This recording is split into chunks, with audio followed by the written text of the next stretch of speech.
И сега е време за последниот дел од нашето дружење. Повторно ја имаме нашата драга Ирена Спировска на линк, која што ќе ни најави еден многу интересен концерт. Добро утро, Иренче, и повели.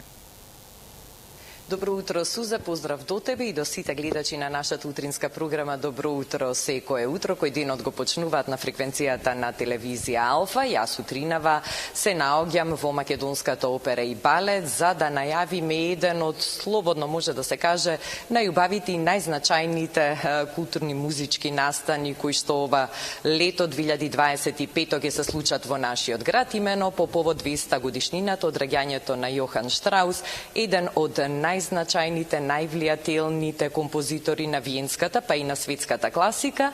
Оркестарот на Македонската опера и балет, составен од 80 членови, ќе одржи концерт на отворено пред платото на Македонската опера и балет, плоштадот Мајка Тереза.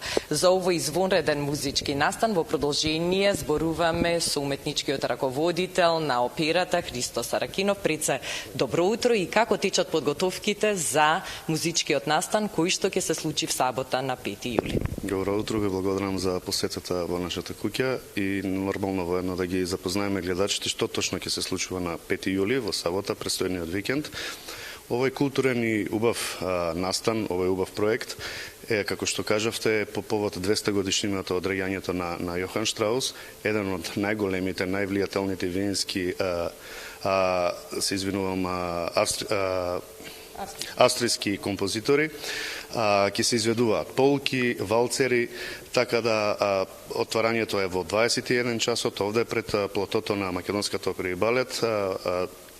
Диригентот исто така ни од Австрија, Винцент Праксмарер. Имаме и двајца солисти, тоа е Бригите Симон исто од Австрија и нашиот Иван Наумовски кој многу често настапува во Австрија, во Виена. Што ќе биде изведено од богатиот опус на Штраус? Како што напоменав, ќе биде една убава програма со валцери, со полки, така да публиката ќе има можност да ужива навистина во изведбите на Јохан Штраус. Така да ги поканувам сите, задолжителна е регистрацијата, навистина имаме најава над 1000 посетители веќе до сега. Сите што сакаат да уживаат, да повелат на 5 јули на предплатото на Македонската опера и балет. За оние што може би дури утринава ја добиваат ова информација, каде може да направат регистрација и дали концертот ќе биде со седење или со стоење? Концертот ќе биде со стоење, нормално, како што напоменав, е задолжителна регистрација, тоа може да го направат на веб страната на Македонската опера и балет или да се јават на нашите телефони во дирекција опера, така да слободно може да се регистрираат. Да напоменам дека овој концерт исто така е во соработка со австриската амбасада, со многу институции и јавни поддржувачи на Македонската опера и балет. Воедно сакаме, еве, на овој начин да им се заблагодариме на Скопје и на Македонија, на граѓаните на Република Македонија за сето она што изминатата сезона еве не удостоија со полните сали, така да еве еден убав настан насловен како од МОБ за Скопје да им дадеме еден убав концерт овде пред платото на Македонската опера и балет. И да ги разубавиме жишките скопски денови, бидејќи публиката покажа огромен интерес за концертот и се нетрпение го очекува истиот. Каква е атмосферата во оркестарот и колку за членовите на оркестарот ова представува и големо уживање, не само работа?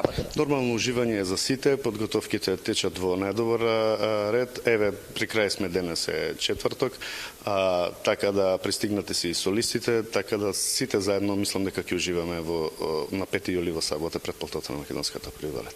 Христо, ви благодарам за одвоеното време и ве оставам сега да продолжите со работните уврски и со пробите. Ви посакувам секако успешен концерт сабота на 5 јули, а вас ве подсетуваме да не го пропуштате овој извонреден музички настан, да се регистрирате навреме, да си обезбедите место и да уживате во најубавите дела, односно во дел од најубавите дела на големиот Јохан Штраус на одбележувањето на 200 годишнината од неговата смрт. Суза, со ова информација се одјавуваме од тука, а со ова информација практично и го заокружуваме денешното издание на нашата утринска програма, посакувајќи им на сите наши гледачи убав остаток од денешниот ден. Многу ви благодарам и посакувам навистина успешен концерт за овој значаен и голем јубилеј.